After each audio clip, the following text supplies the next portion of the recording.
রংপুরকে সামনের দিকে এগিয়ে নিয়ে যাওয়ার জন্য, এই রংপুরকে দক্ষ যোগ্য নেতৃত্বের হাতে তুলে দেওয়ার জন্য, এই রংপুরের সম বন্টন বাস্তবায়ন করবার জন্য, এই রংপুরের মানুষের যে অধিকার সেই অধিকার সঠিকভাবে বাস্তবায়ন করবার জন্য আমরা যেন সঠিকভাবে আমিরুল মুমিনিন হযরত ওমর রাদিয়াল্লাহু আনহুর মতো, হযরত উসমান গনির মতো যেন তাদের আদর্শ অনুপ্রাণিত হয়ে যেন কাজগুলো করতে পারি। এই টকটকে তরুণ নওজওয়ানদেরকে আপনারা চিনে রাখেন। এরা কামাই করে, এরা কাজ করে, এরা পড়াশোনা করে। রাস্তার মোড়ে দাঁড়িয়ে এরা কখনো সিগারেট খায় না, এরা রাস্তার মোড়ে দাঁড়িয়ে কখনো ইফটিজিং করে না, এরা রাস্তার মোড়ে দাঁড়িয়ে কোন অন্যায় অরাজকতা করে না। এরা সমস্ত অন্যায় অরাজকতাকে পদতলে ঘুরিয়ে দেয়।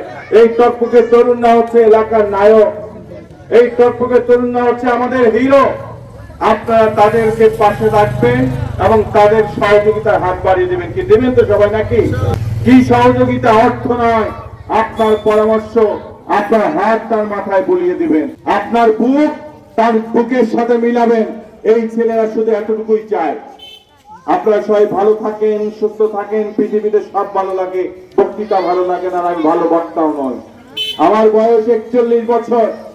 আমি তানভীর হোসেন আশরাফি প্রতিজ্ঞাবদ্ধ হয়েছি, এই দেহে যতদিন প্রাণ আছে হাব্বুল ওয়াতানে মিনাল ঈমান, অর্থাৎ দেশপ্রেম হচ্ছে ঈমানের অঙ্গ।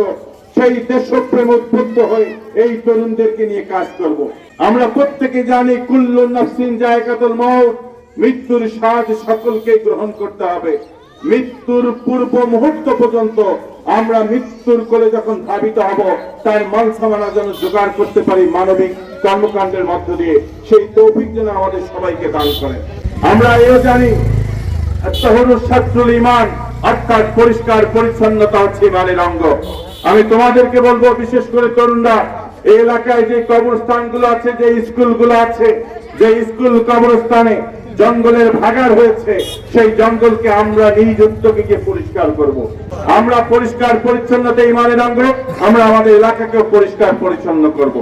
যে এলাকার সন্তান হিসেবে আমি এই টকটকে তরুণদেরকে নিয়ে, আপনাদেরকে সাথে নিয়ে এই রংপুরকে অনেক দূরে এগিয়ে নিয়ে যাব।